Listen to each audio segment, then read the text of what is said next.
बीडच्या कारागृहामध्ये Valmik कराडला VIP treatment मिळत असल्याचा आरोप जितेंद्र आव्हाड आणि अंजली दमानिया यांनी केलाय।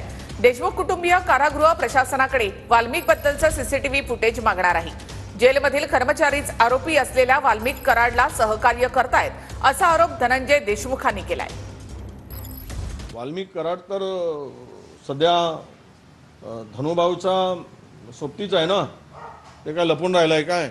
आता मंत्र्यांचा सोबती त्याला व्हीआयपी ट्रीटमेंट नाही द्यायची तर कोणाला द्यायची?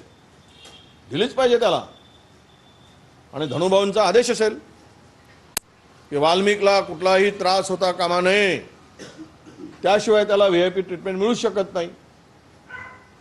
म्हणून त्यांना मंत्रिमंडळातून बाहेर काढायची मागणी जर होत असेल तर ते केली गेली पाहिजे। तोपर्यंत या आरोपींना सजा होणार नाही। 2 पोरं दररोज अटकेत जायची, मग 2 दिवस जेलमध्ये राहायची, मग त्यांना जेल कस्टडी झाली की त्यांना परत वाल्मिक कराडच्या बॅरेकमध्ये घेतलं जायचं। मग वाल्मिक कराडच्या आजूबाजूला 8 जण असायची। मग वाल्मिक कराडचं आपलं मॉलिश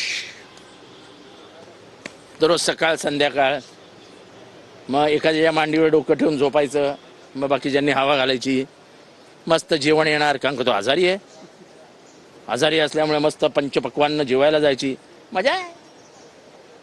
अरे पण खून पण करावं तर वाल्मिकनेच आणि जगावं पण वाल्मिकनेच। आपण येडे आहोत,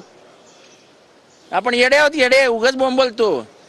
वाल्मिकच्या गँगमध्ये सामील होण्याचा विचार केला पाहिजे। ज्ञानेश्वर डोईफुडे आणि कृष्णा ढाकणे नावाचे त्यांनी व्यवस्थित बडदास्त त्यांची ठेवली आहे। त्यांना नाश्त्यापासनं खाण्यापासनं सगळ्या गोष्टी पुरवल्या जात आहेत। त्यांचं सीसीटीव्ही बंद करून त्यांना ते सगळं दिलं जातंय। त्यांच्या कोण येतंय कोण जातंय काही पत्ता नाहीये। वकिलांच्या नावाखाली बाहेरचे लोक येऊन भेटतायत। हा व्हीआयपी नाहीये, हा व्हीव्हीआयपी आहे।